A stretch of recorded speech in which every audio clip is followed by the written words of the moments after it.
Hi, everyone. Thank you so much for joining us today. My name is Hansel Porras Garcia, and I am the Cinematic Program Manager at Ulight Arts. It is truly exciting to welcome you to the first edition of Global Media Exchanges, a virtual conversation series presented by Ulight Arts that brings together filmmakers and artists from around the world to talk about the artistic, cultural, and practical realities of contemporary cinema and moving image practices. Today's conversation, Women Across Moving Image Sustaining Practice, brings together women working across independent cinema, television, and the visual arts. Together, they reflect on what it means to sustain a creative practice over time and across different personal, professional, and cultural contexts. We'll talk about artistic process, authorship, but also about the practical realities of making work over the long term, how projects take shape, how careers evolve, and how artists continue creating when the conditions around them are constantly changing. Before we begin, we'd love to hear from you as well. Yes, please drop your name and the country you're joining us from in the chat, and throughout the conversation, feel free to share your questions there, and we'll have the chance to bring some of them into the discussion. So, before we introduce our speakers today, I'd like to take a moment to tell you a little bit about our organization. Ulite Arts is a nonprofit organization founded in 1984 by Elise Schneiderman with a mission of supporting visual artists in South Florida. Today, Ulite Arts provides free studios, residencies, exhibitions, and funding that help artists develop and sustain their practices. We also offer art classes, cinematic programs, community initiatives that connect audiences with the power of creativity. Our exhibitions and programs are made possible through the generous support of the John S. and James L. Knight Foundation, the Miami-Dade County Department of Cultural Affairs, the Cultural Affairs Council, and the Miami-Dade Mayor and Board of County Commissioners, the Florida Department of State, Division of Arts and Culture, and the Florida Arts Council, the Jorge M. Perez Family Foundation at the Miami Foundation, the City of Miami Beach Department of Tourism and Cultural Development, Office of Cultural Affairs, and the Miami Beach Mayor and City Commissioners. Also, the Collective Circle and She Collective members, and additional support from Walgreens Company. And now, while we're talking about sustaining artistic practices, I also want to remind you that films created through the Ulite Art Cinematic Residency are currently available across several platforms to be streamed. So if you're interested in discovering the work of the filmmakers who have been part of our program, the cinematic program at Ulite, we encourage you to take a look at these films. And now, let's get to our conversation. I'm very excited to introduce the moderator for today's panel. She's an Ulite Arts alumna. She made her feature debut, Mountains, through the Ulite Arts Cinematic Residency Program. She is a Haitian American filmmaker, an artist born and based right here in Miami. Her works explore themes of alienation, displacement, and cultural preservation, with a particular focus on the African and Latin diasporas that shape Miami and the Caribbean. Her debut feature, Mountains, premiered at the Tribeca Film Festival, where it received a special jury mention in the U.S. Narrative Feature Competition before having its international premiere at the Toronto International Film Festival. She received the Someone to Watch Award at the Film Independent Spirit Awards, and as a creative producer, her short films have received top prize at festivals including Berlinale, Black Star, and the Miami Film Festival, and have screened at Sundance, New Orleans Film Festivals, and New Directors New Film, among many other festivals. Her work has also been acquired by the Criterion Channel and the Black Film Center and Archive. Her photography and video works has been exhibited at institutions including the Perez Art Museum in Miami, here at Ulite Arts, Art and Culture Center in Hollywood, and Augusta Savage Gallery. Her work has been supported by organizations including PAMS Caribbean Cultural Institute, Artist Fellowship, the Locus Project's Wavemaker Grant here in Miami, and the Miami-Dade County Department of Cultural Affairs. She is also the recipient of a United States Artist Fellowship, a San Francisco Film Training Grant, a Princess Grace Award, a South Florida Cultural Consortium Fellowship, and 2 Ellis Creators Awards by Ulite Art. She is currently a studio resident at Bake House Art Complex. You see, she's made it all. She's great, and I'm so excited to have her here. It is such a pleasure to have her here with us today, and I'm going to introduce her with the trailer of her film Mountains. Neges. Pendant que ce travail après-midi, mon bel petit carrière bonne. Il t'a fait bien au pile. Qui ça c'est quand nous again? Les espaces, espérance. Aussi, il a tes petits. Il a ton problème, mais quel long que bois, Jean, mon cher.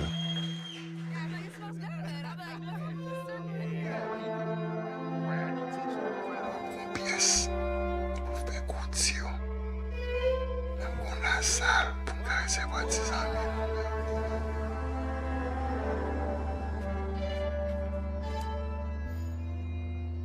Mais comment on a fait payer? Et tu comme n'a sérieux. Good morning.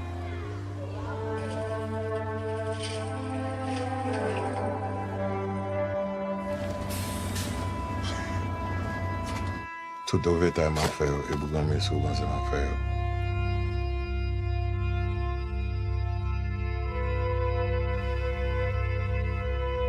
On continue ensemble, cher.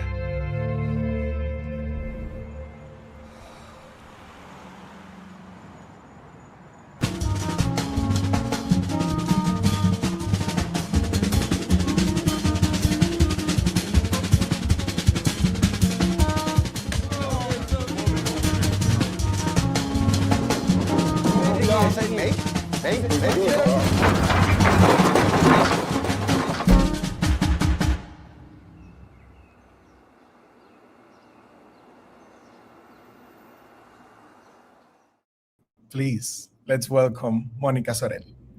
Hi. Hi, Hansel. How are you? I'm good. I'm embarrassed. Why? You shouldn't be. I mean, you are a gem in Miami. Thank you so much for all the work you do for Miami, for the community. And thank you for being here too. Thank you for inviting me. I'm very excited to be in conversation with such amazing talents. Some I've recently met, some I've known for several years. So yeah, this should be really illuminating, healing maybe. That's what I'm expecting. What are you expecting? I don't know. I personally have a lot of questions about sustaining a practice long term. I have a lot of questions about being a woman in this industry, what is just things that maybe only I'm going through versus something that is maybe a little bit more universal. So yeah, I'm just excited to hear back from others. I think it's a privilege, and it's not often that a lot of us get to speak to each other openly about the realities of working as a filmmaker and creative. I agree, and I'm so excited. So why don't you just take over? Yes. Are you excited? I'm excited. I'm excited to introduce our first speaker, who is Isabel Sandoval. She is a filmmaker and actress from the Philippines whose work explores identity, politics, and intimate human relationships. Her films include Señorita, Aparición, and Lingua Franca, which made history when Isabel became the first trans woman of color to compete at the Venice Film Festival. And now the trailer for Lingua Franca.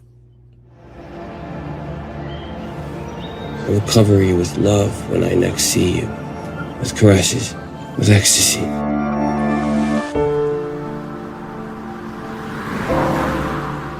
It's good to see you, Baba. It's good to see you, my darling. I finished this work for you. You need help with that? Okay. I'm sending this to my family back home. If you want, I can drive you to the post office. That's okay with your boyfriend. He's not my boyfriend.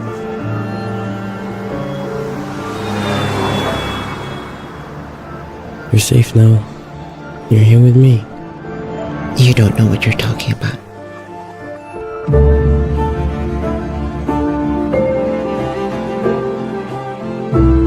That man, I was paying him to marry me for a green card.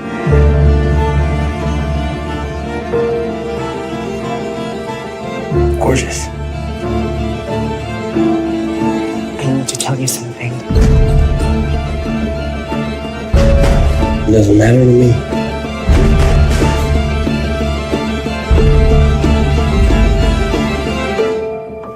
Gihangol ko sa imong paghikap. Kalukog na ako sa dilaan.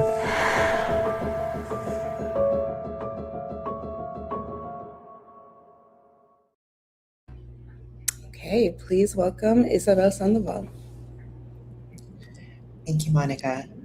Hi. Where are you joining us from? I am currently in Milan. I'm heading to the Venice Film Festival tomorrow for the premiere of the new Lab Diaz movie that I'm starring in at the festival. But that said, I'm really honored and pleased to be here with you for our conversation. Yes, I'm really excited. I have so much to ask you, and congrats for another Venice Film Festival. I'm going to introduce our next panelist, who is Mariali Rivas. She's an award-winning Chilean filmmaker whose work includes the features Young and Wild and Princesita, as well as episodes of HBO's Perry Mason, BBC's The Jetty, and Hulu's The Season. Her films have screened at festivals including Cannes, Sundance, Berlinale, and the New York Film Festival. And now the trailer for Young and Wild. Los productores. Yo. La loca juventud. Las cartas de amor. Mi familia evangélica. Madre espía. El tío pastor. La pirula que no se ve. La virgen sin cabecita. Mi chorifly siempre en llamas. La loca infancia. El vlog. Los amiguitos del vlog.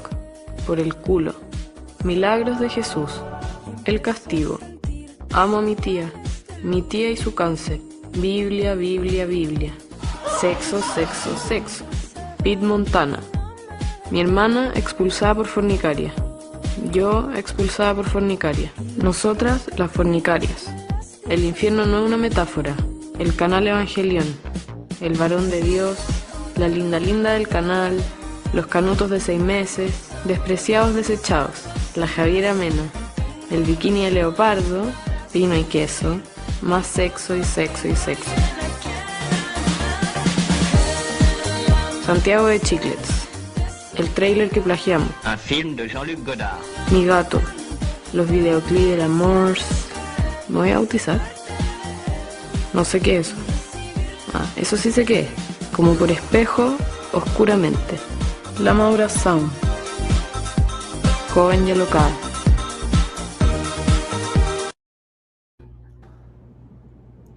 Please welcome Mariali Rivas. Hello. How are you? Thank you for Good. joining. I haven't seen the trailer in a long time. I know. I was like, I haven't seen this particular trailer. I hope It's we can the one I put this did on YouTube. for Chile, because the one in YouTube is a Sundance trailer. But Yeah. I like this one better. Me too, actually. I think it's shows off the tone of the film a lot more clearly. Yeah. And where are you joining us from? Santiago, Chile. Santiago, Chile. Welcome, welcome. Thank you. I will introduce our final panelist, who is Raven Jackson. She's an award-winning filmmaker, poet, and photographer from Tennessee. Her debut feature, All Dirt Roads Taste of Salt, premiered in the U.S. Dramatic Competition at the 2023 Sundance Film Festival and was recognized as one of the year's best films by several publications. If I had a publication, I would also join in on that. And she is my sister, United States artist. So I'm really excited to introduce her. But first, the trailer for All Dirt Roads Taste of Salt. Not too quick. Tighten it a little bit. Yeah. slow, take time.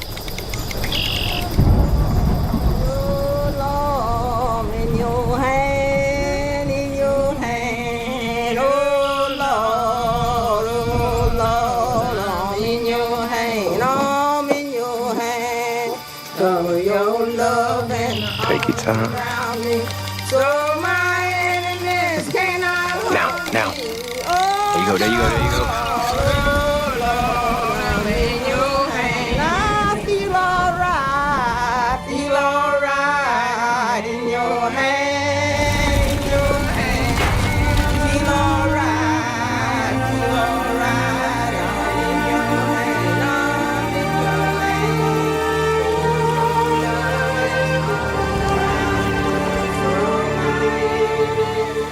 You want to know a secret?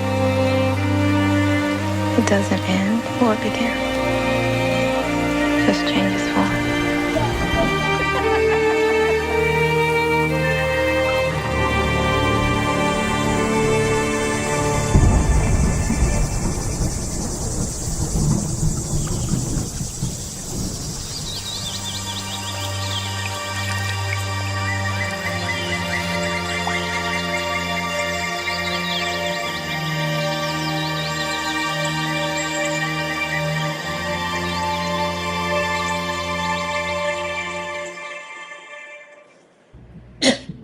Raven Jackson, thank you for joining us. So excited to be here. Thank you, Monica. Hi, everyone. And where are you calling from? Los Angeles. Los Angeles. Okay, amazing. Well, this is really exciting because I think in seeing all of our trailers, we have such distinct styles and voices and coming from such very specific points of views. And so I just kind of wanted to start by asking, how did you come to filmmaking? Or one could ask, how did it come to you? Especially as women of the South, whether it's the American South or the global South, I feel like there's an audacity that's needed to become a filmmaker, and I'm curious where that came from each of you. Maybe Isabel. Yeah, I mean, I had a very unorthodox journey to becoming a filmmaker. I grew up essentially watching. I grew up in the Philippines, and so I remember one of my earliest memories was my mom would take me to this movie palace that were built by the Americans in downtown Cebu, where I was at, and taking me to this movie starring the Filipino Charlie Chaplin. I don't remember much about the movie itself, but I just remember being transfixed by the enormous images on the big screen. And I think that started my curiosity, my passion for cinema.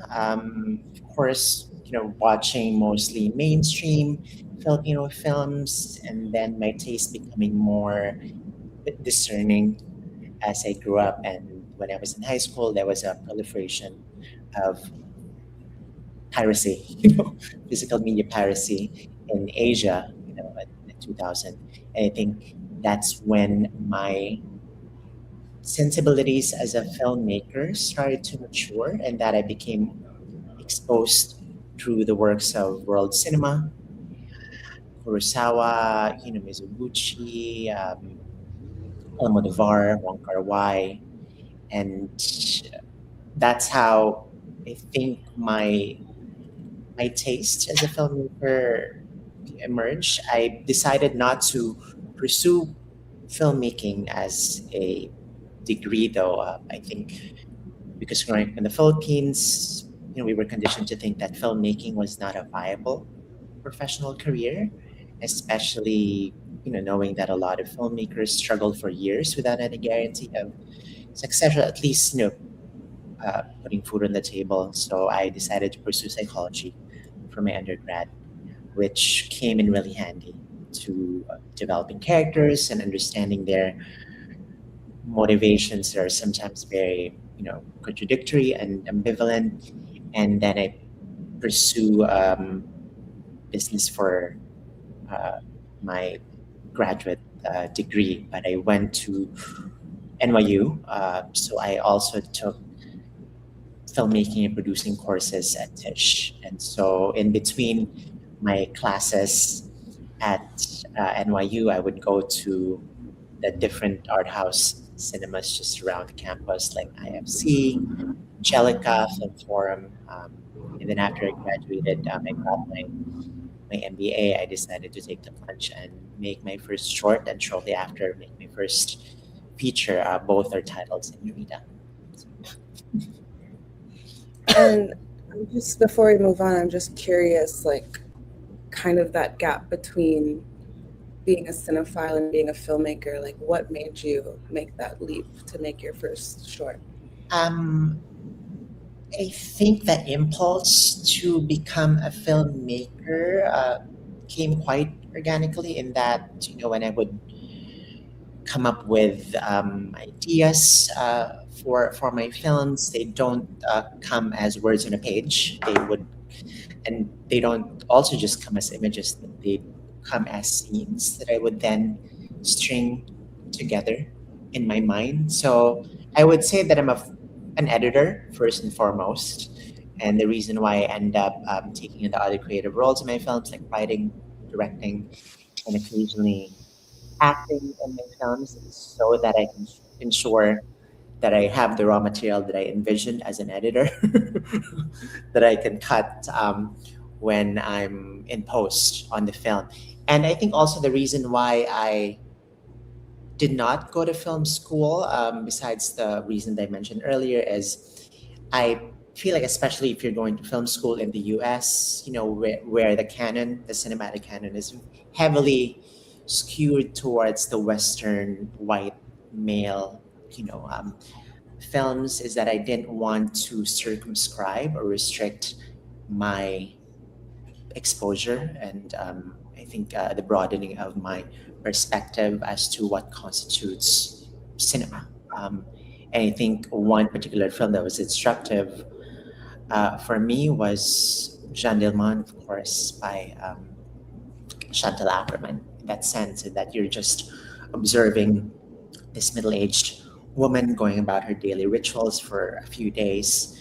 And for Chantal Ackerman, at 25 years old, essentially putting the camera in front of these scenes and brazenly telling the audience, this is cinema to me. Beautiful.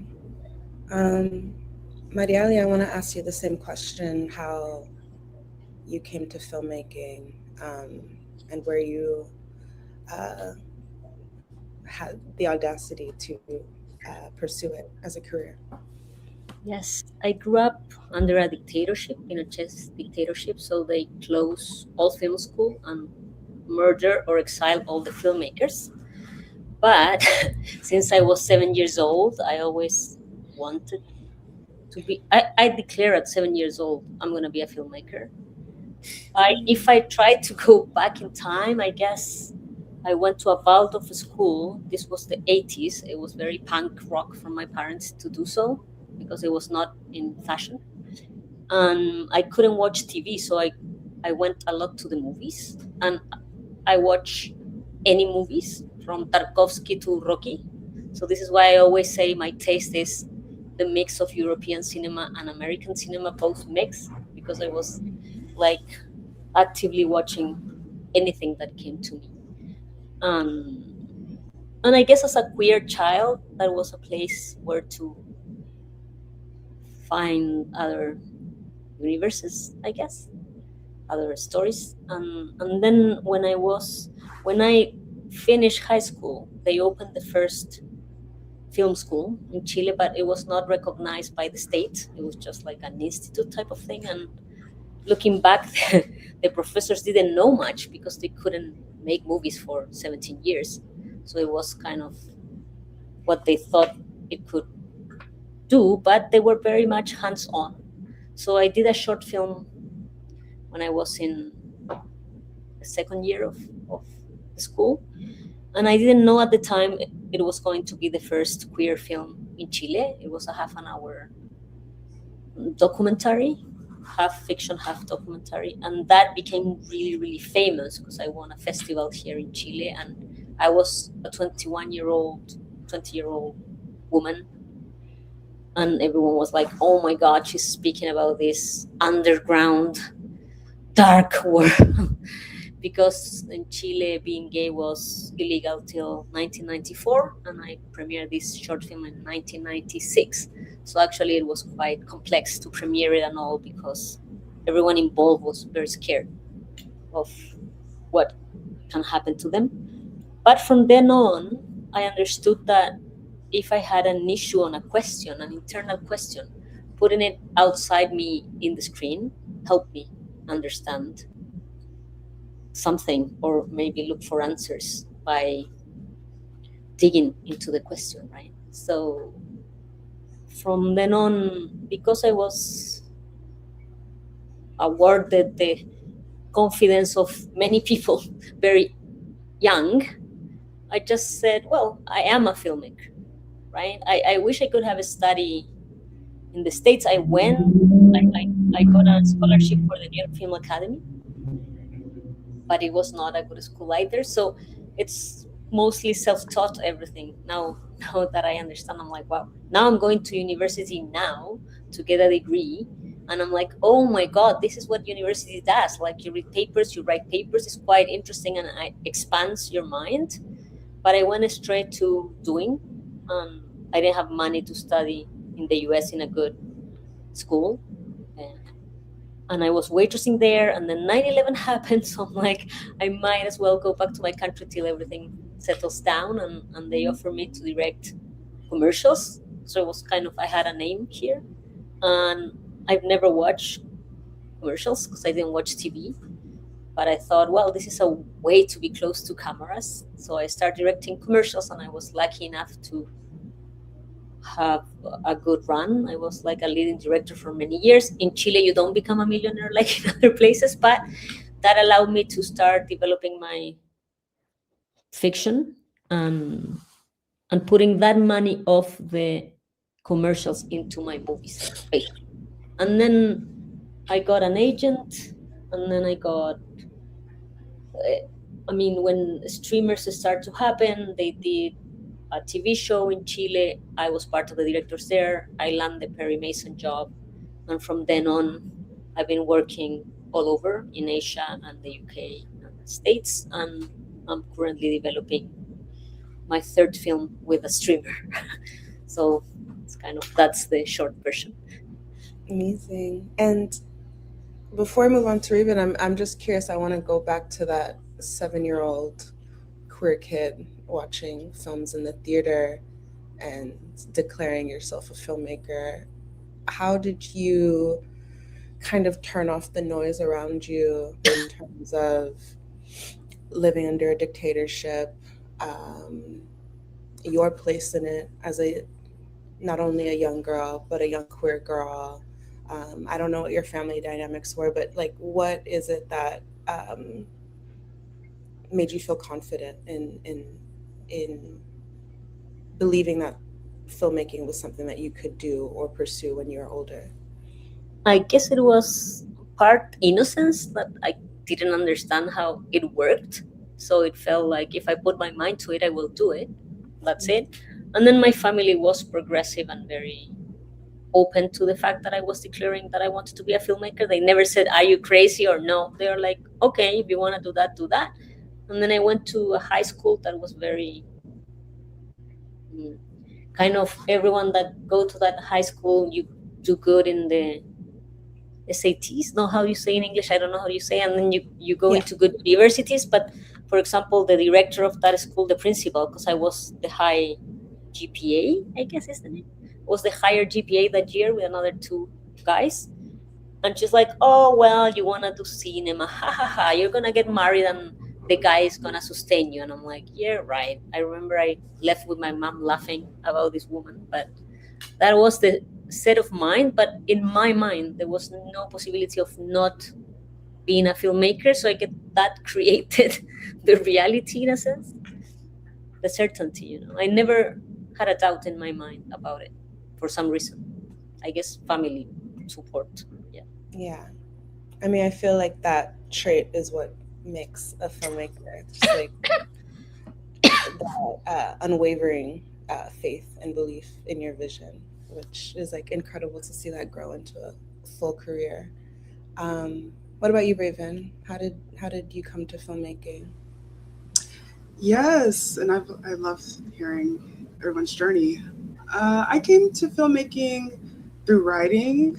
Writing is my first love, and I actually, for a long time, I was interested in cinema. Like when Netflix was still delivering DVDs, I was watching films from different countries, like really just immersing myself in cinema. But I didn't have a technical background, so it didn't really feel possible for me to pursue filmmaking in a real way. And writing was something that came easy to me. And so I really leaned into writing. And when I was graduating my undergraduate program, which I majored in corporate communication. So there's a different version of me as like working a different life, or living a different life. But I knew I wanted to pursue. I minored in creative writing, and I knew I wanted to pursue writing more. And actually, one of my mentors, Barry Kitterman, he asked me a very important question that like opened my world. It's like, have you ever thought about pursuing writing in graduate school? And previously, I never considered graduate school. I'm from Tennessee, and I used that graduate school as my way to see the world. And I ended up going to the new school in New York. And the first day I was in New York was the day I moved there. I had never been. And so I'm lucky, I'm grateful that I loved it. And when I was about to graduate from that program, it felt like a now or never moment for me to pursue filmmaking. And I'm such a student. I love to learn. And so I don't think film school, as we've heard, in the conversation, is for everyone. But for me, I knew it would be a good kind of environment for me to learn in the way I like to learn. And I ended up applying, and I went to NYU grad film. And that's where I've met a lot of close collaborators. And one of my thesis project, I would say, is one of Nettles, which is a chapter film exploring stinging moments in the lives of different girls and women. And I feel that's one of the most important projects I've done on my journey, because I filmed it over a year, filmed it on film. And over the year, I was to capture changing seasons, but also budgetary when filming on film, to be able to pay for the digitizing of the film. And I really allowed myself to play and to explore and to make mistakes, to work with actors. And I just really needed that time to discover, who am I as a filmmaker? I've been in school, I've been around, but it's like really coming home to me. It's like a conversation with me and me. What am I interested in? And again, working with Jomo Frey, who's cinematographer on Adult Roads, Maria Esperano is my right-hand producer. We made that film together. And so, and then after that, it was Adult Roads, Taste of Salt. I made that film several years later, but Nettles feels like the starting point in an important way, because it also allowed me to really lean into the fact that I like to explore and play with form in my work, like what the form of the film is. And in sort of that journey from writing to filmmaking, were there people that paved the way for you? Were there other careers or other filmmakers that you were watching? Or do you feel like you kind of had to carve something out for yourself, especially in regards to your filmmaking style, which is, I think, very nonlinear, non-traditional filmmaking? Yeah, I would say one that comes to mind is Lynn Ramsey's Small Deaths. That short film was very important for me to watch. And in a lot of ways, when I saw that film in film school, it gave me permission to, it's like, oh, people are exploring in these types of ways. And that was like a film that really opened the doorway to me. So I would say that was a very important work for me to watch, was Lynn Ramsey's Small Devs. I love that film. I'm curious about what film, or rather your shared voices in filmmaking, what you're kind of using filmmaking for, in terms of your areas of focus, what you're trying to get across, what your ideas, your personalities, etc. And if there's like maybe a through line that you guys have all found within your works. Anybody? I don't want to call people out, but feel free. Okay, I'll call someone. Mariali. I'll answer. I think I always go back to identity. I think it was Bresson that said that a director can only does the same movie over and over again. Yeah. And I guess that's my thing. Every time I start a new story, I'm like, oh, this is again identity. So in my case, that's what. And it's, of course, because for me, growing up in a world where lesbianism or homosexuality didn't exist because it was a dictatorship and it was illegal, like I felt like completely, I felt like a Martian. I don't know, like a, and I still remember the day when I heard my mom say, oh, these two singers, they were Argentinian singers. I must have been like 10 or 12 years old. She said, these two singers are girlfriends. And I remember feeling like the floor moved. I'm like, what? Like two girls can be girlfriends? So I guess this is, and very early on, I understood that if the most core thing in me that was who to fall in love, right? Wasn't matching what society told me, then I need to rethink everything that society tells me to see if it makes sense to me. So I guess this is why I'm always exploring identity, I guess. How about you, Raven? Yeah, I think for me, it tends to go back to the profound and the mundane. I think that's really something just that tends to draw me, even when I explore it in different ways. It comes back to that. It's how the quote unquote small moments have so many ripples across our lives. And I just love sitting in that territory. Isabel? Oh wait, you're still on mute, Isabel. Hi. Yes, for me it's interesting. I think because I have a background in psychology, so when I first conceive of and write the screenplays for my films, I'm very, in a way, like unfiltered. So I just go at it without not necessarily like planning to touch on certain themes deliberately or consciously, and then I just step back after the fact, after I have either a script or a finished film, and try to understand what was going on with me. And I feel that art, and specifically cinema, as a product of our creativity and imagination, is a projection of our subconscious in terms of what's unresolved or what is tangled. And I find myself kind of just analyzing the through lines across all my films, and that I'm drawn to protagonists that are women who are either in the periphery or in the margins, and are forced to make very personal choices and intimate choices in a milieu that's clearly defined by their economics and politics and sociology. And so across all my films, even though the stories fictional.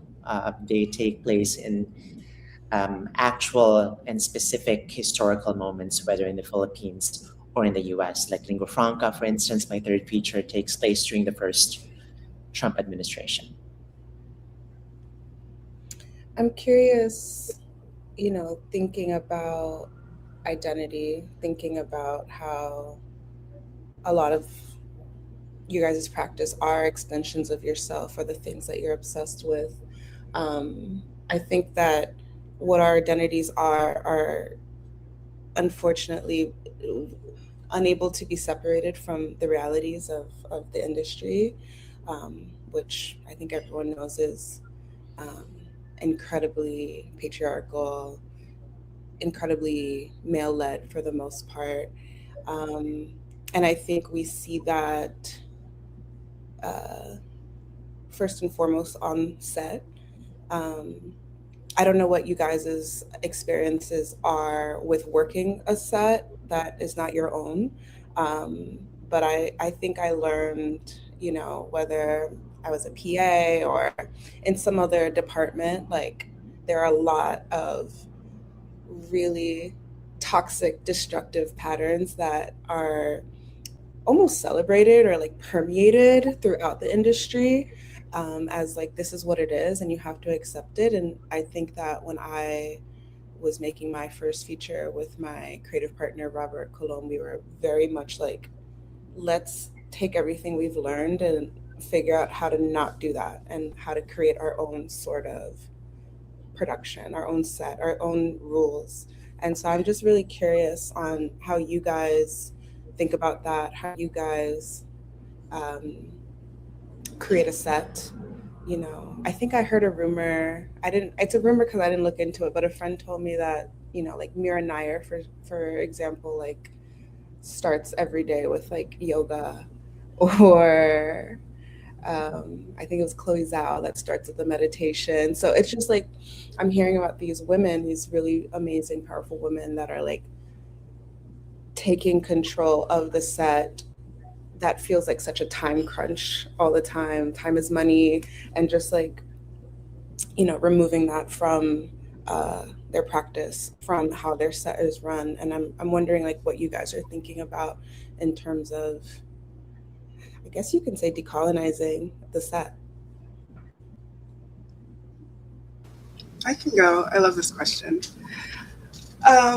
Yes, for me, it starts with hiring department heads. Me and my producing partner, who I mentioned, Maria Altamirano, we're very intentional with bringing on folks because for me, I'll step back. For me, when making All Dirt Roads, I use that as my example, which speaks to how I've made my previous short film before that. I like to only have folks who are needed around like the talent when we're about to go, because it's important for me to have this bubble of around them to like get close to the intimacy I'm often looking for. And I feel that that's easier to get to if you don't hear someone maybe asking what's for lunch, or where it's like the noise isn't around. And I think there can be a lot of noise on set because it is a film set, and I've tried to find ways to create pockets of intimacy with the talent, but plus for myself to like get at the magic we're all here for. And so when hiring, just asking, being honest about what the set environment we're aiming to build is upfront, and seeing if that's something the person resonates with. And I think I tend to be able to see that in a conversation. And of course, when you're working with someone who you've never worked with before, it's all a mystery until you're on set. But that's important to me, to just start at the hiring stage, and then just really leading with care. Yes, we're here to make a film, but you're a human before you're a gaffer or before, you're an actor. Like I just really aim to lead with care on my set, and And I also give myself room to go for walks. Sometimes I love film scores. Sometimes I was playing film scores before, like the poster, the poster of Audit Road Taste of Salt when Sheila is outside with the toddler. I was playing a film score right before. It's like I know I've learned how to like get myself in my body and be really present. And I bring those tools with me on set and I lean towards them when maybe it's been a hectic day or I've been like, I feel like I'm a little scattered and I need to be present. I also know what those tools are to bring with me. I'm curious, which film scores did you listen to? Yeah. Oh, I love that question. Johan Johansson, Fordlandia. That's one I love. Mm-hmm. Nice. To follow Raven, leading with care, I think is a great and something that I also do on my own set. I've had the unique experience, I think, of making features before I transitioned. I made 2 features before I transitioned. And then Lingua Franca, even though it's my 3rd feature, also feels like my first in certain ways because it was my first after my transition. It was also my first to be set in and shot in the US versus the Philippines. And I think coming into the principal photography of Lingua Franca in New York, I was well aware, of course, of the disparity in how women versus male directors were treated. But I've also, I think, benefited from both the previous experience of having directed films and also confidence in my own voice. When I go on set, I know exactly the movie that I want to make, and I'm able to articulate that with my crew and my cast. And I think I'm also very well aware that the director really sets the mood and the tone on set. And I would like to say that that's definitely contributed to, I think, the mostly positive rapport and camaraderie that my crews have had in making my features. My cinematographer Isaac Banks, who is American and based in New York, but came to the Philippines with me to shoot my 4th feature, Moonglow, the one that just premiered earlier this year, was shocked because of how pleasant the set was, in the Philippines compared to like shooting in New York or LA. So I think that's also very much culturally rooted, that disposition. And also having directed on TV, before, I've had crew members tell me how shocked they were about how nice I was. Because, apparently there are, certain directors who might, have certain, egos. And so how they treated people on set was not exactly the most, pleasant or the most respectful. So I think it all boils down to, at the very basic level, being a decent human being, as a filmmaker and director, and treating the people that you work with kindness and respect. And in Hollywood, that can make a ton of difference.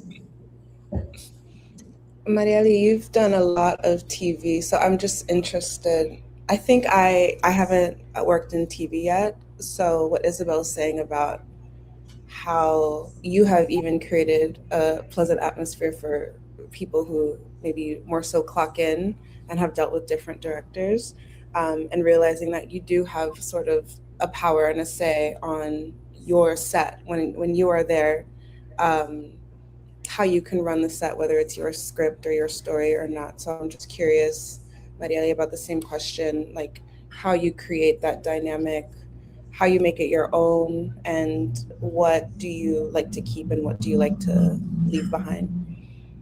I must say it's very different each time because I have had the luck to work in different industries, and it's very, very different. I mean, shooting in Hong Kong with Hong Kongers, and shooting in the US, and shooting in the UK, then shooting Latam.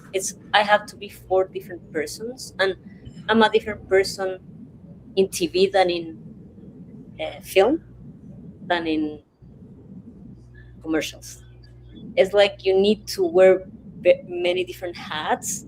You need to sense what's needed from you. Like in Latin America, for example, the director in TV is the showrunner and the producer director. Like you are the main voice, so you are in charge of every single decision of production.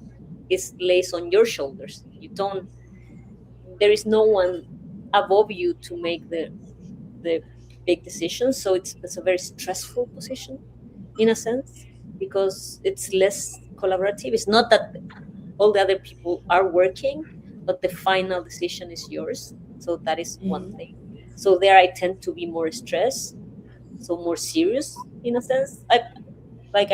I'm friends with people from crews from all over, so I guess it's fine. But it's then in the US I felt like, oh my god, here I can relax and have fun because everything is taken care. Just like being able to focus in performance and performance only. Like, of course, I did all the blocking, but also the DP does a lot of the blocking. Whereas in Latin America, I arrived with my shot list and I use an app, and everyone was like, "What is this?" Like they laugh at me, and I'm like, "Well, this is the way we plan." So it depends, right? In the UK, it felt the same thing. They're very experienced because they have a long tradition of making good TV, right? So, but they are slower than in the US and slower than in Latam. So it's like I need to push different buttons of myself to kind of become the director that the production needs in a way. So we accomplish what we need to accomplish. What I do is I take Polaroid because I don't work with the same people ever again because I keep moving, right? So like I take pictures of everyone, I make them write their names, and by the end I do a wrap gif of like a little book from everyone that was part of it. Because I think coming from Latin America, I understand in the US when I went there, I'm like, oh my God, this is also like you can make money, because in Latin America, you don't make money out of this, right? So I'm like, oh, okay, this is a work. People clock for work. You said it, right? In Latin America, that doesn't happen because the people that is doing film or TV are having, like here we shoot 6 days a week. Like you don't have a life, so you really, really sacrifice a lot for it, and you don't make a lot of money. So you do it out of love. So I always assume that everyone is there because of a profound passion for it, and that every single person is adding to your vision. Your vision is not, it's just like the tip of the iceberg of all these creatives and all this talent adding. So the more you properly relate to them and include them, the better the outcome will be always. This is really interesting because, and we have a couple questions in the chat, which I will get to. For those that are in the chat, if you have a question, please feel free to put your name and where you're watching from and your question, and we will get to them. But just based off what you just said, Mariali, it brings up a lot of questions about like the performance of being a director. Like we are directing performance, but there also is a performance of, I think it was Isabel that said it earlier, of like how you have to show up to kind of control the set, and you know what you're saying and how you have to sort of be a different Mariali if you're in the US or if you're in Latin America, if you're in the UK. I'm curious, you know, Isabel, if you feel like there's a difference in Isabel in the Philippines and Isabel in the US, or even Raven, like Raven in New York versus Raven in the South. What are these like sort of different directors that come out, and how does your performance sort of tweak depending on where you are, maybe how it's a little slower or a little more difficult, or you know, what does location add to your set, yourself, the practices?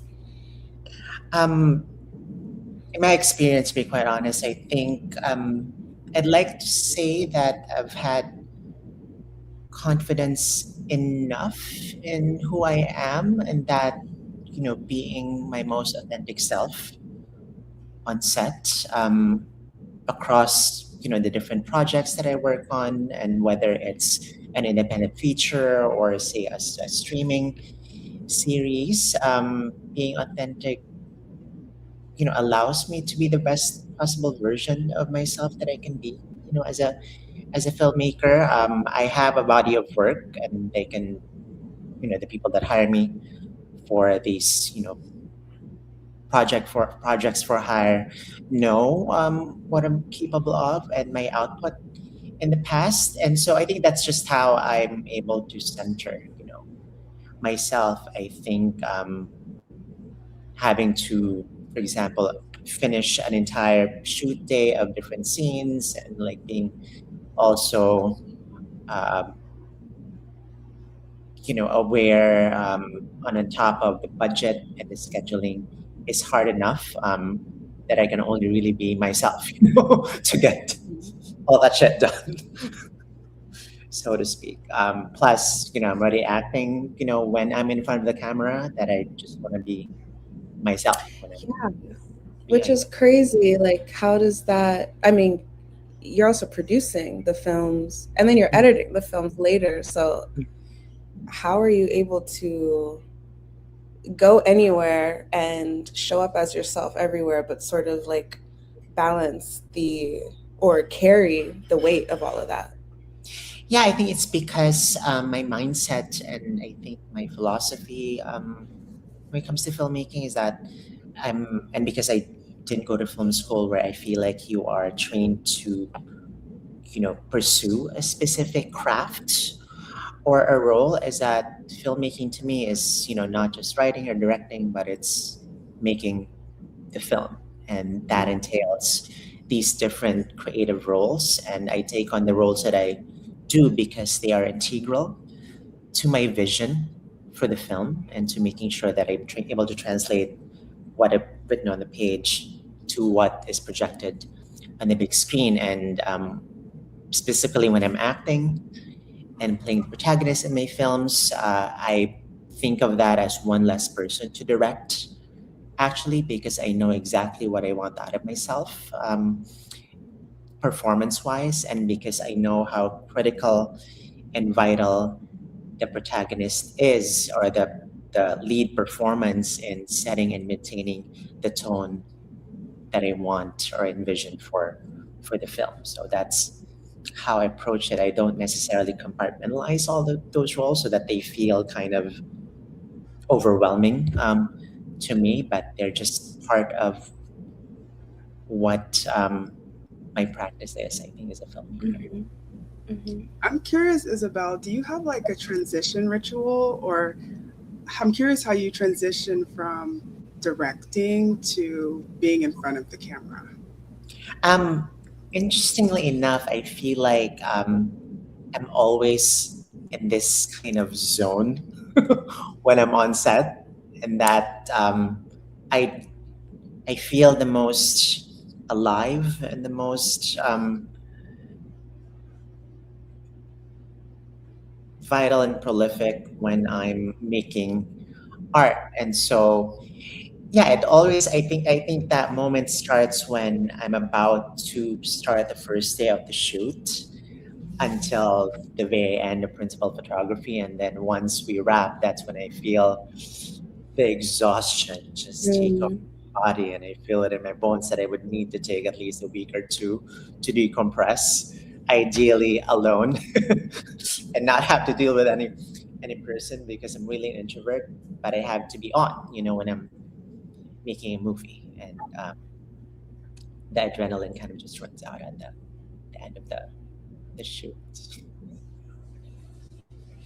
I do want to get into the sustainability aspect of this talk, because I'm sure a lot of the filmmakers that are watching are, I mean, that's, I feel, the number one thing that aspiring or burgeoning filmmakers want to know is, like, how do we do this, like, on a more practical level? we do have a question from Jocelyn, who's from the United States. Well, there's two questions. Maybe I'll ask both. We'll see. How has your relationship with money changed as your practice has evolved? But there's also, maybe in tandem, there's often an expectation that artists should always be producing. How do you negotiate the periods when you're not making work? So I think maybe to combine those things, how do you deal with the pressure of being relevant? Having to make the next thing. Okay, Raven, you made your first feature. When's the next one coming out? What are you doing? What are you doing? And also, how are you kind of tempering that noise, but also at the same time sustaining yourself in the in-between time? Yeah, I can speak to this. So I think it's a real, thing to like feel that pressure to always producing, especially in the age we live in, where shortening attention spans and everyone's doing something. But I think we can all choose whether or not we buy into that, or we say we allow that to like come into us. And for me, I am for summer, we have to go through winter and spring. There are different seasons, and that's the same for creating work. Sometimes my work is in a gestation period, and I honor that. And I know that if I tried to push through it, it wouldn't be as strong. And so I really listen to what periods or chapters my work is asking for, and honor that. And I really think a lot about the seasons. I'm like, oh, I'm in winter. Okay, let me get my weighted blanket, And I mean, the previous question, how has the relationship with money changed? Do you want me to go into that too, or would you rather wait? No, go for it, please. I think even though they're two separate questions, I think the both of them, I think people feel as though that gestation period means that maybe it's harder to sustain yourself. So I think it's important to know, like, as you're in that period, like, how has it changed while you're making? How has it changed after your first feature came out? How has it changed while you're in the middle of gestation? Yeah, I think for me,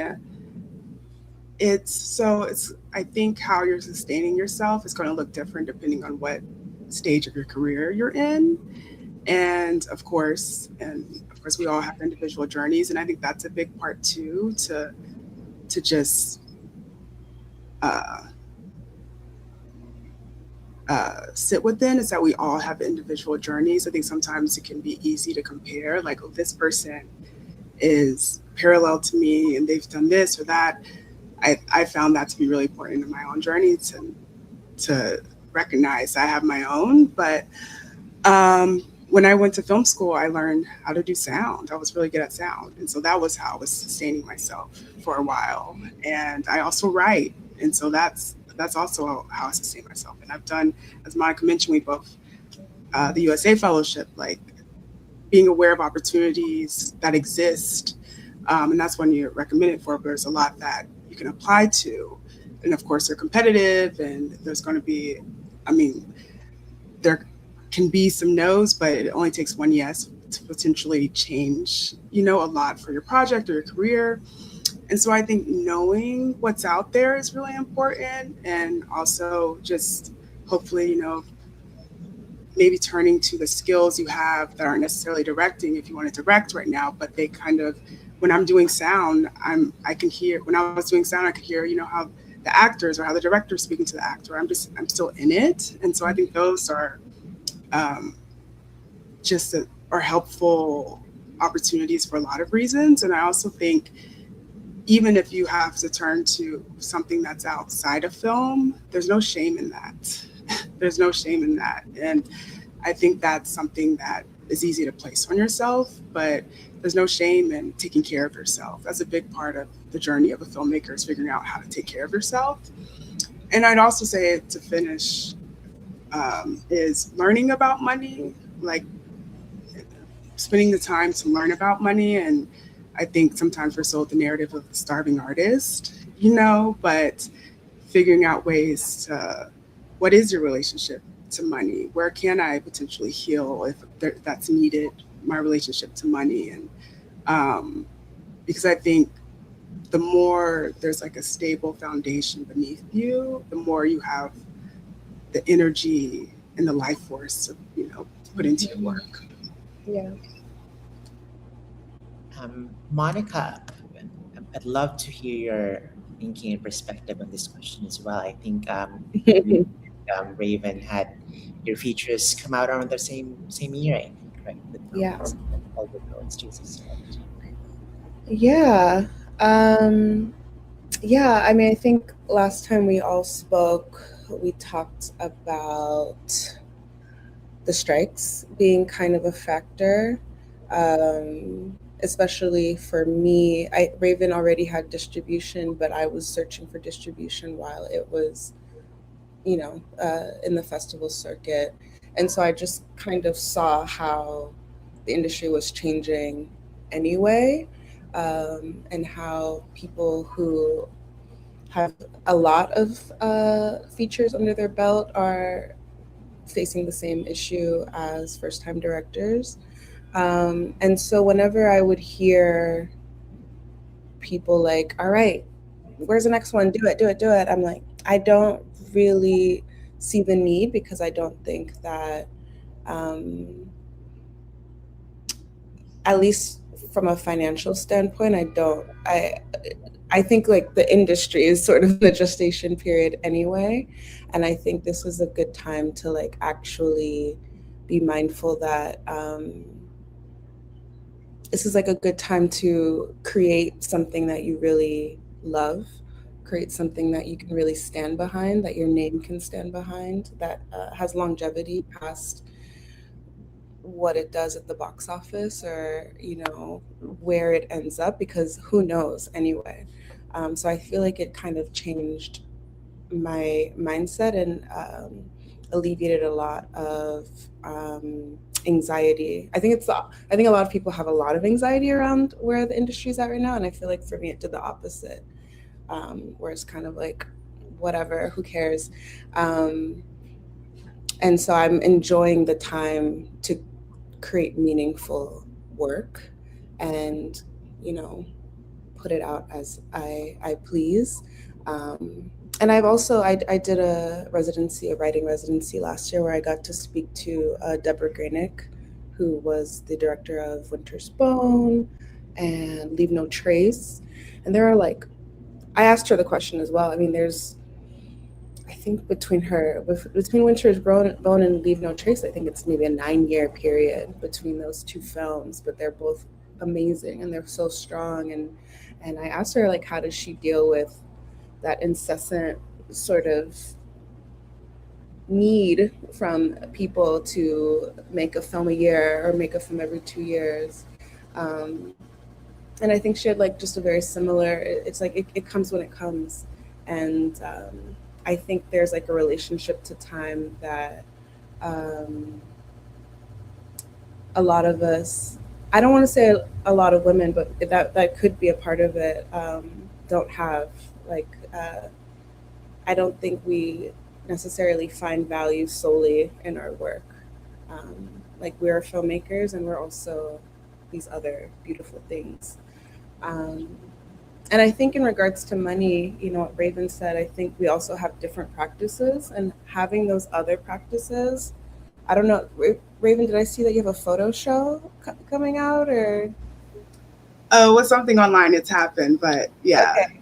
Yeah, so like, just like these things, you know what I mean? Like, yes, I write, yes, I direct, yes, I produce, I also take photos, and now, or I also, like yesterday, I was doing sound for my friends, like, and also like removing that ego around not just being a director, not just being a filmmaker, and being open to and accepting opportunities as they come, when they come, and be able to sustain yourself off that. I think that's been really helpful. to find value outside of just filmmaking? I don't know if we can move on to another question, but I don't know if you guys have any other thoughts on that sustainable, or rather your relationship to time, in regards to the in-between, and that anxiety over that, or lack of anxiety.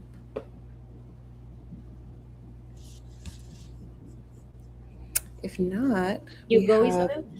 I don't know if Isabel is gonna say something. Oh, I'm like, yeah. You're free. You're free to jump in. No, the thing is, for me, again, Latin America is difficult.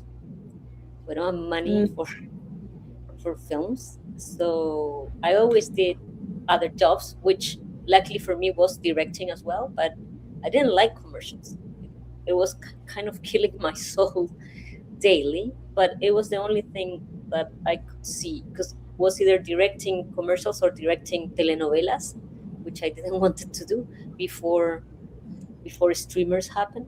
So I used to go to commercial sets, have my friends there, but not feeling proud or liking what I was doing, because I felt really uncomfortable. But it was a way to sustain myself, and then in the off time, and with that money, making the movies. So you write when you're not working, so it's kind of juggling always that. And then with TV is the same. TV pays better, so I can stay longer writing. For the first time now, I'm 50 years old, and I'm like, oh my god, this is how it feels just to write a movie and think about a movie all day long. I've never experienced that before, because every time before I was always having to do treatments or shoot. So it was kind of like in the middle of things. For example, in my second movie, it was a month prep, and each weekend I shot a different commercial to put that money into the movie. So while I was prepping for my film, I shot 4 different campaigns each weekend. Now I think it's crazy. This is why it came with a lot of issues, because you need to settle down and think in your movie.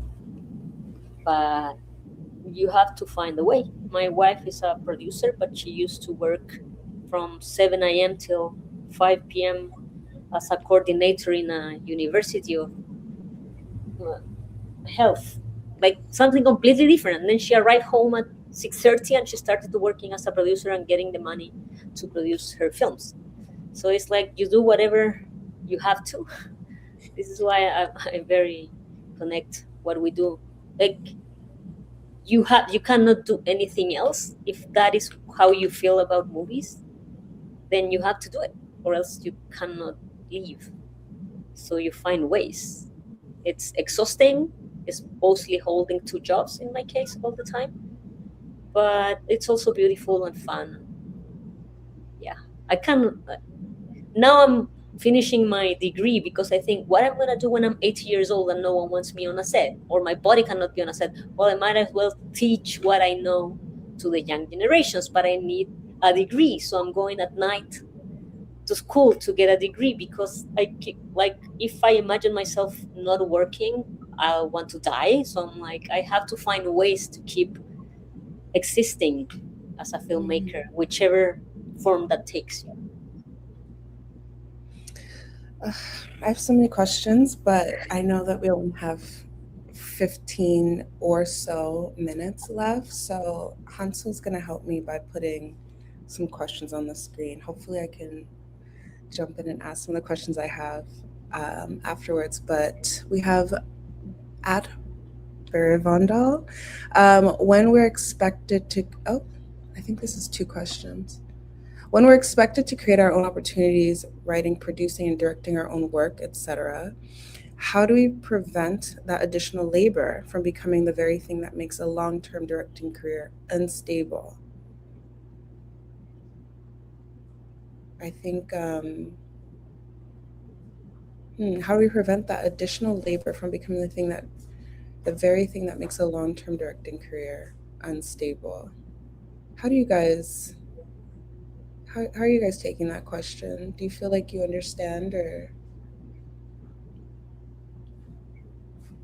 creating your own opportunities, like the labor of having to go out there, going to the film festival, pitching your work, meeting people, do you feel like that takes away from directing? Do you feel like it tires you out? Do you feel like it's a necessary evil that's part of it? I think my answer to this is related to the previous question, in that I've been lucky that I've had the opportunity to work in TV, directing on a few shows, and besides, the pay that I got while making them, I've also, as a member of the Directors Guild of America, have gotten residuals that have been quite generous, in the last few years, and have been, I'd like to think, very smart about and very frugal about the earnings that I've made, and that has allowed me to pursue my independent projects as a filmmaker, developing them, and also as a filmmaker from the global south, just different from, I think, the experience of U.S. filmmakers, in that there really aren't any kind of government, funds that are dedicated to the development and production of art or independent films in the U.S. Whereas someone who was born in the Philippines, I have access to different film funds or European co-production money. For instance, like I can write and develop features that can participate in project markets like the Berlinale or Locarno or Rotterdam, the Hubert Balls Fund, for instance. And so those opportunities also potentially come with grants to be able to produce my work and eventually partner with producers in countries like France or Germany or the Netherlands to make the feature over the course of 1 or 2 years. And so it's really a balance of taking on work and seeking out work for hire, where the stakes as an independent filmmaker are not, of course, I take the work seriously, but the stakes are not that high, because in TV, for instance, it is the writer or the showrunner's medium. And when you're not directing the pilot, you're not setting the tone, the look, or the dramatic sensibility of the show. So you have a template to follow, and you just need to make sure that your work and the episodes that you direct feel of a piece with the rest of the show, for that matter. So it's a combination of a two-pronged approach that I recognize that the work that I produce and pursue that are passion projects are gonna take longer to gestate and also have more limited, sources of funding, whereas the work that I make for hire are, very well funded and budgeted.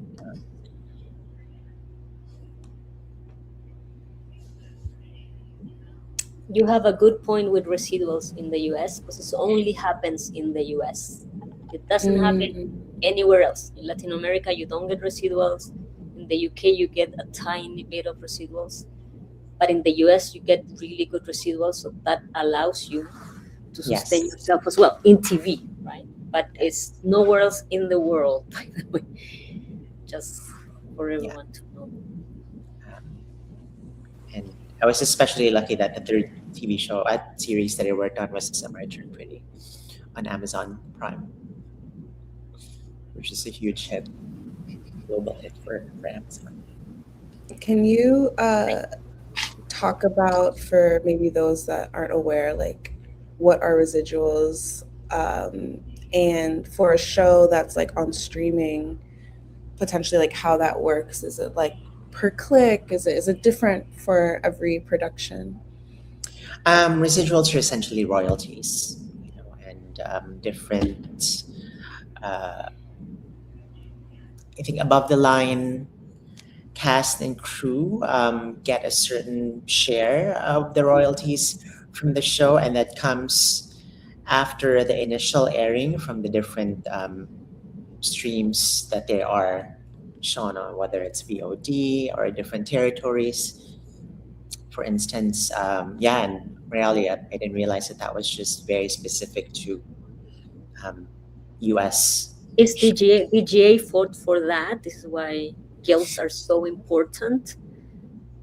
Because I wonder why they can give directors that money in the US. It means they are making that money everywhere else, but they just keep it.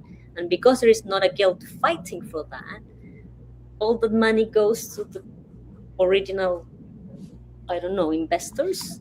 Yeah. But they can't share it because they share it in the US, which is crazy for me. Like, I'm like, wow, okay, I didn't know about this till I work in Perry Mason.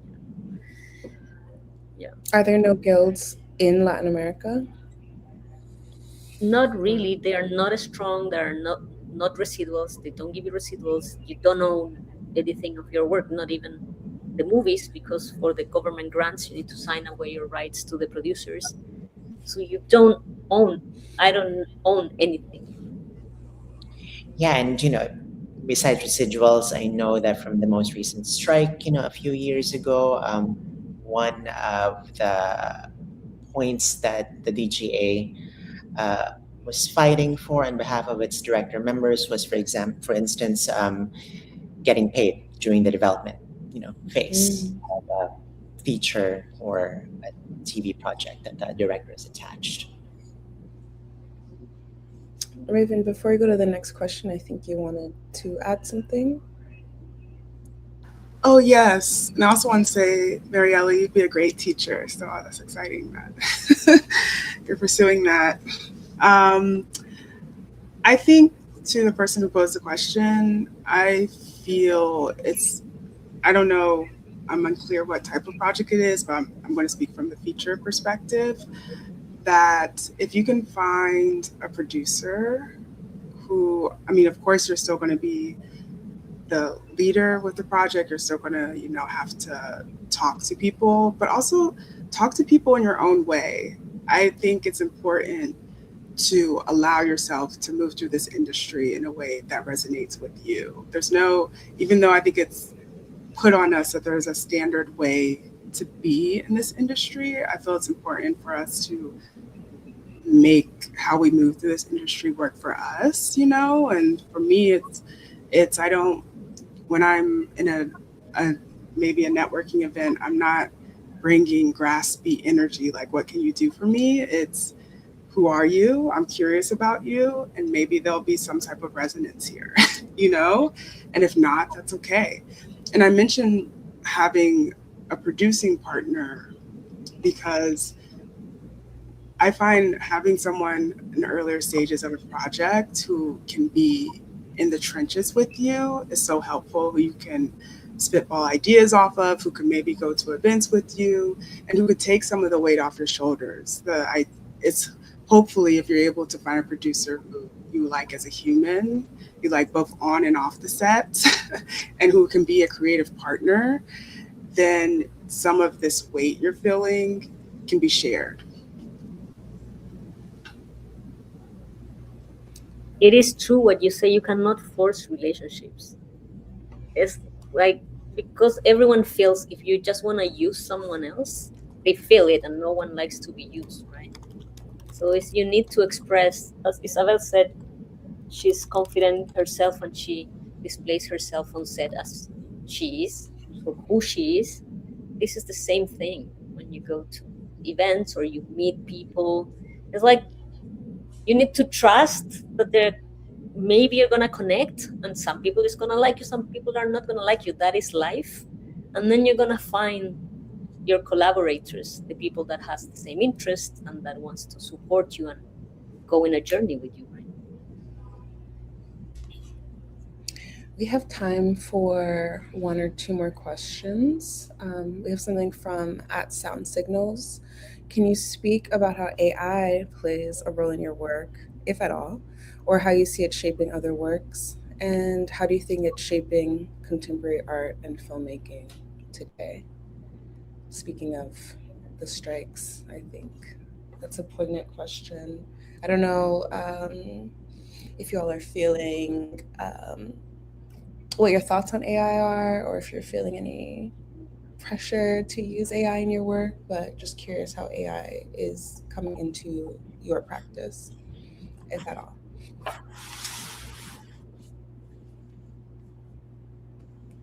I took the Sundance workshop about AI because I wanted to know what was it about.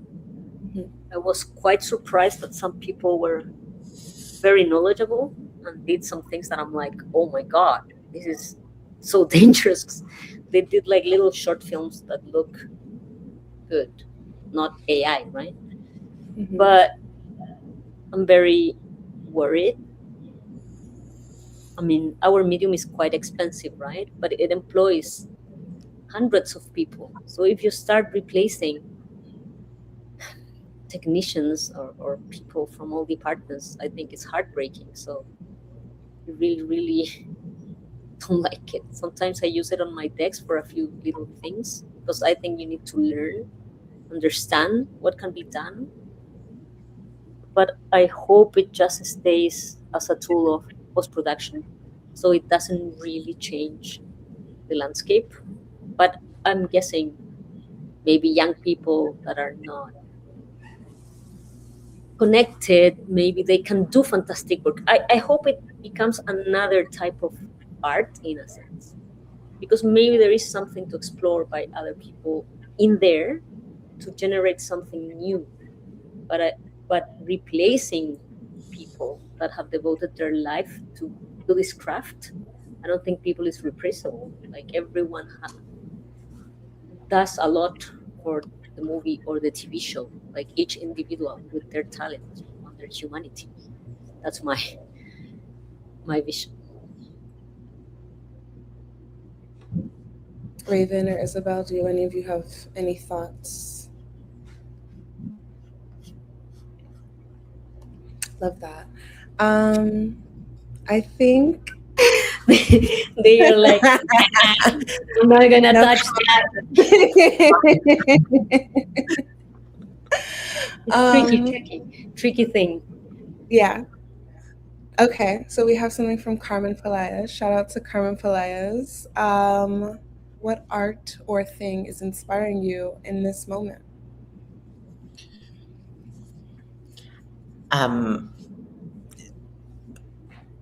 Just I thought I'd answer that by saying, I mean, I finished 2 scripts, but How many? 2 feature scripts. My agents have started taking them out. I'm represented by CAA. But the impulse behind one of the scripts is, it just made me realize that as someone who was born in the Philippines at the tail end of a dictatorship, in the late 80s, and now currently living in a dictatorship in the US, how there hasn't really been any films or filmmakers that have made films about the way we live now, specifically under the current climate.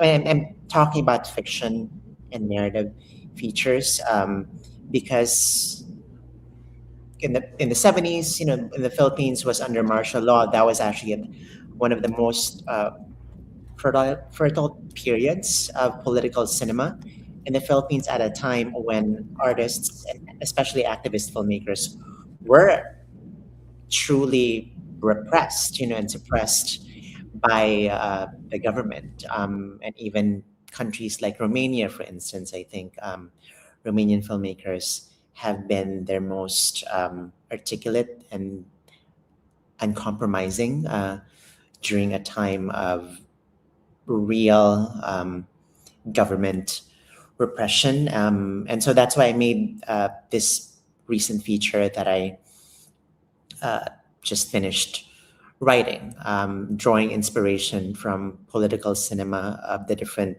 countries in the global south at very particular moments in their recent history. I hope you finance it soon. And I'm I- also writing a movie about a writer that was very political in Chile, and I have Mhm. had to research all the history of the artists during the dictatorship, and they were so immensely brave. And I think neoliberalism has won because it's like voices are muffled. No one dares to go against anything, and these people they were putting their lives at risk because they could be killed, but they Yeah, kept going, right? So it's so inspiring just to study yeah. And all of that. it's made me wonder whether this lack of political films, and they don't have to be like explicitly or overtly political, but just films that tackled and touch on the way we live now, especially coming from America, which is the leader of the free world. Maybe it's just this inarticulateness. Does it come from um, maybe a denial of the current situation, or uh, just myopia, in that because filmmakers who get their films made often come from a position or a status, a privilege that they're not actually experiencing life, the reality, and in the current political climate as people who come from minority communities too, the undocumented, queer people, etc. So This is why it's tricky with AI, because I wonder, because we know most of the time cinema is made by privileged people, which only gives you one point of view, right? And everyone is fighting to open more spaces for different voices. But when right-wing governments come to power, they close everything, right? Or like the strike, it closed the industry. They were like doing all the incentives to hire different people, and then they kind of retreat back to white male straight men, but yes, it's inspiring. I agree with you, and thank you for being brave to be doing that, because I think it's needed. Is there anything else fueling you guys outside of looking at third cinema, looking at the ways in which we can subvert the current state of things? And I think maybe to sort of close out, because I realize we only have a couple minutes left, maybe this can sort of be answered in tandem, because I'm just very inspired by all of you and how you carry yourself, your philosophies in creating and being on set. How are you all sustaining yourself? I think sustaining a practice, sustaining your finances is obviously very important and very needed, but we are people first. And so, I mean, I need to know what your somatic sort of practices are, Raven. I'm very curious about that. But just like, what is it that you're prioritizing in your life? How do you center yourself? How do you find that strength in yourself, in your vision, to continue in this very exhausting space, this very exhausting industry? for me, personally, I think it's how I center myself is seeking out opportunities to collaborate with other filmmakers and artists that have been a major source of inspiration for me, and that one of those artists is Lav Diaz, who's made films like Norte, the End of History, and most recently Magellan. And I am acting in his new film called Let Us True Dear Ancestors, where I play this native priestess who is in resistance with the Spanish colonizers in the Philippines in the 1600s. So that was one of the things that I feel very grateful for this year. I think for me, nature is a big part of how I feel like I come home to myself. Even just a couple of days ago, I was filming or taking photographs with a friend, and before that, we had a great conversation. I think creating in ways that feel like play is important, even though for me, making films, there's play involved too. Like, that's my access to making something that has that sparkly energy. It's like I have to feel it first. And I feel being curious about art yourself, and I'm speaking about being curious about myself, I find that to be very joyful to know myself. So when I like to say, take what's helpful, leave what's not. There's so much noise in this industry, of course, so many opinions, but I find it's important to know and to yes, seek the people who resonate with you on some level, but also kind of hold the possibility of things working out for you too. Something I return to a lot is why not you? That's something Anna Rose Homer told me years ago, the director of the Fits. And I think about that a lot. It's so easy to have to be pessimistic. And I don't think I would have gotten Alternate Roads made if I was looking,